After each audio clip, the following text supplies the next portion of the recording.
mendadak hebohkan Eropa. Tolak tawaran klub raksasa kah? Giovanni van Bronckhorst mungkin akan pilih janji suci demi timnas Indonesia, rela lepas kursi panas Liverpool demi Garuda jika Patrick Kluivert gagal loloskan ke Piala Dunia 2026, sosok legenda Belanda. Ini disebut akan ambil alih komando. Apakah Indonesia akan melihat era baru kepelatihan dunia? Simak skenario mengejutkan yang bisa bikin pecinta bola tanah air tersentak. Langit Nusantara bersiap menyambut bintang baru, naturalisasi Mauro Zijlstra. Resmi diproses PSSI, Erick Thohir, sebut pemuda berdarah Eropa, ini akan jadi pengubah takdir timnas Indonesia di kualifikasi Piala Dunia 2026, tampil garang di Eropa, kini siap tumpahkan. Segalanya untuk merah putih, siapa sangka sosok misterius ini bisa jadi senjata rahasia Garuda menuju Amerika? Langit merah putih mendung di hadapan Erick Thohir. Timnas Putri Indonesia dipermalukan Pakistan, sang ketua umum PSSI bungkam sejenak, lalu beri pernyataan mengejutkan yang mengguncang ruang ganti.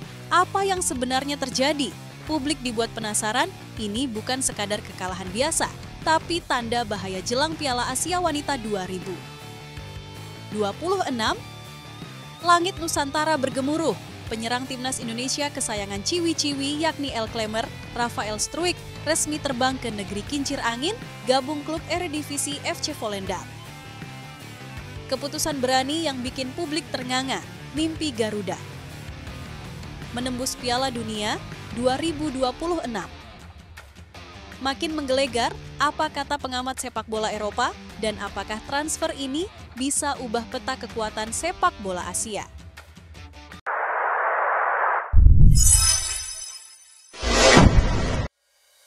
Giovanni van Bronckhorst tak akan melatih Liverpool jika gabung timnas Indonesia pada Januari 2025. Pelatih asal Belanda ini baru saja diresmikan sebagai asisten Arne Slot di Liverpool. Giovanni van Bronckhorst menggantikan posisi mantan rekannya di timnas Belanda, John Heitinga, yang memilih meninggalkan The Reds, julukan Liverpool. Giovanni van Bronckhorst ditunjuk sebagai asisten pelatih Liverpool pada Juli 2025. Ia memiliki pengalaman melatih yang panjang, begitu juga saat menjadi pemain. Tulis Liverpool di laman resmi mereka, Rabu, 2 Juli 2025. Pelatih yang membawa Feyenoord Rotterdam juara Eredivisie 2016 sampai 2017 ini dikabarkan hampir menjadi arsitek timnas Indonesia menggantikan Shin Tae-yong. Menurut pengamat sepak bola tanah air, Haris Pardede, ada 3 pelatih yang disinyalir menjalani wawancara dengan Ketua Umum PSSI, Erick Thohir, medio Desember 2024. Selain Patrick Kluivert, 2 nama lainnya adalah Giovanni van Bronckhorst dan Frank de Boer. Giovanni van Bronckhorst dan Frank de Boer dikabarkan batal dipilih PSSI karena kurang bisa berkompromi perihal pemilihan asisten pelatih di timnas Indonesia. Patrick Kluivert dipilih PSSI karena lebih mau berkompromi. Kompromi yang dimaksud di sini adalah dalam pemilihan asisten pelatih. Dalam hal ini, screening asisten pelatih dilakukan oleh Pak Erick Thohir atau PSSI. Kata Bung Harpa, channel Total Timnas mengutip dari channel YouTube Bung Harpa. Sapaan akrab Haris Pardede, Jumat 10 Januari 2025. Karena 2 calon pelatih yang lain, saya curiga itu adalah Giovanni van Bronckhorst dan Frank de Boer. Walaupun ini cuma asumsi, tapi keterangan yang saya dapat ini valid. Pelatih pertama tak mau berkompromi karena asisten pelatih hingga pelatih fisiknya maunya dibawa dari Belanda. Yang seperti ini biasanya Giovanni van Bronckhorst, lanjut Bung Harpa.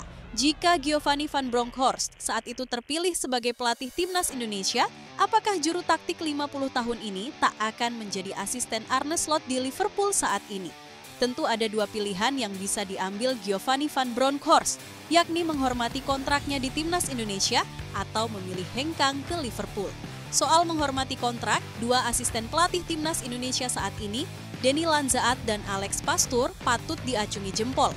Keduanya menolak tawaran dari sekian klub Eredivisie demi bertahan bersama timnas Indonesia.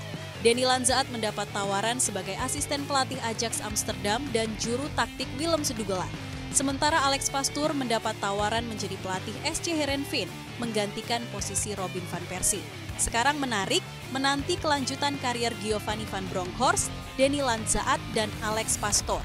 Sanggupkah Giovanni van Bronckhorst melanjutkan dominasi Liverpool di Premier League? Apakah Denny Lanzaat dan Alex Pastoor berhasil membantu Patrick Kluivert mengantarkan timnas Indonesia lolos Piala Dunia 2026?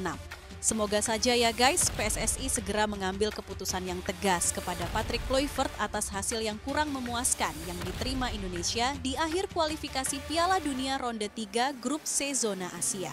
Bagaimana guys, menurut kalian apakah kalian setuju Giovanni van Bronckhorst dikontrak PSSI untuk melatih timnas Indonesia menggantikan Patrick Kluivert si miskin taktik yang bikin Indonesia semakin menurun permainannya? Coba tulis pendapat kalian pada komentar di bawah ini ya. Ketua Umum PSSI, Erick Thohir, mengonfirmasi bahwa pihaknya tengah memproses naturalisasi striker muda FC Volendam, Mauro Zylstra, untuk memperkuat timnas Indonesia di putaran keempat kualifikasi Piala Dunia 2026. Mauro diproyeksikan masuk skuad Garuda pada putaran keempat kualifikasi Piala Dunia 2026 yang akan digelar Oktober mendatang. Akan ada striker muda, Mauro Zylstra. Kita tahu tim nasional, baik senior maupun junior, masih kekurangan pemain muda di lini depan. Semoga kehadiran Mauro bisa menambah kekuatan dan persiapan tim ke depannya, ujar Erick di Tangerang, Rabu, 2 Juli. Erick menyebut bahwa proses administrasi sudah berjalan. Surat permohonan naturalisasi Mauro Zylstra telah dikirimkan kepada Kementerian Pemuda dan Olahraga, Kemenpora. Saya sudah kirim surat ke Pak Menpora dan beliau sangat terbuka. Terima kasih kepada Pak Menpora. Setelah itu, suratnya diharapkan bisa diteruskan ke Menteri Hukum dan HAM minggu ini, lalu ke Mensesnek minggu depan. Proses selanjutnya biasanya ke DPR setelah ada dukungan dari Presiden, jelas Erick. Musim lalu, Mauro Zylstra tampil impresif bersama tim muda FC Volendam dengan mencetak 17 gol dan 4 assist dalam 21 pertandingan. Penampilannya tersebut membawanya promosi ke tim utama, di mana ia telah tampil dalam 7 laga, 1 di Piala Belanda dan 6 di kasta kedua Liga Belanda. Sebelumnya, nama Mauro Zylstra semakin ramai diperbincangkan jelang babak keempat kualifikasi Piala Dunia 2026 Zona Asia. Penyerang muda keturunan Indonesia ini digadang-gadang menjadi salah satu senjata baru skuad Garuda yang sedang bersiap menghadapi persaingan ketat melawan tim-tim besar Asia. Lahir di Amsterdam, Belanda pada 15 Januari 2002, Mauro Zylstra merupakan pemain yang memiliki darah Indonesia dari garis ibu. Meskipun besar dan meniti karier di Eropa, Mauro tak pernah melupakan akar keturunannya. Dalam berbagai wawancara, ia sering menyampaikan keinginannya untuk membela tanah leluhur orang tuanya. Saya bangga dengan akar Indonesia saya selalu mengikuti perkembangan sepak bola Indonesia dan berharap suatu hari bisa berkontribusi untuk timnas, ungkap Mauro dalam sebuah wawancara. Ketua Umum PSSI Erick Thohir menilai timnas putri Indonesia telah tampil bagus meski dia menyayangkan Garuda Pertiwi kalah dari Pakistan. Timnas putri Indonesia harus mengakui keunggulan Pakistan setelah menelan kekalahan 0-2 dalam laga kedua grup D kualifikasi Piala Asia Wanita 2026 di Stadion Indomilk Arena, Tangerang, Rabu, 2 Juli 2025. Dalam laga ini, timnas putri Indonesia sebenarnya tampil bagus sejak menit pertama. Tim asuhan Satoru Mochizuki tampil menekan sejak awal pertandingan. Namun, mereka malah kecolongan pada menit ke-8 melalui serangan cepat yang dilakukan Pakistan. Pakistan berhasil unggul melalui Nadia Khan yang berhasil mengarahkan bola ke gawang dan Ghea Yumanda gagal menghalaunya. Kegagalan Ghea membuat bola langsung mengarah ke gawang dan Iris Derau tidak berhasil mengantisipasi. Setelah kebobolan, Syafira Ika dan kawan-kawan berusaha untuk bisa menyamakan kedudukan, tetapi mereka cukup mengalami kesulitan.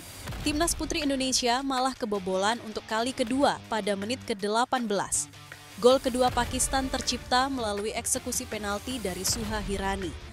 Timnas putri Indonesia lebih banyak menebar ancaman setelah tertinggal 0-2, tetapi hingga pertandingan berakhir tak berhasil mencetak gol.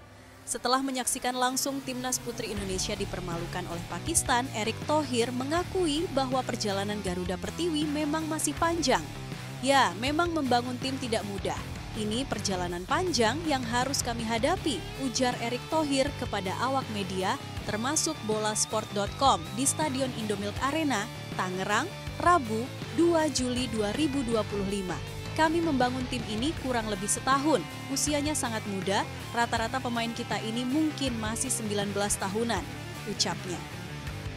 Akun yang biasa membahas transfer pemain Eredivisie, @balbf1, melaporkan bahwa penyerang timnas Indonesia Rafael Struijk bergabung dengan klub promosi kasta teratas Liga Belanda, FC Volendam.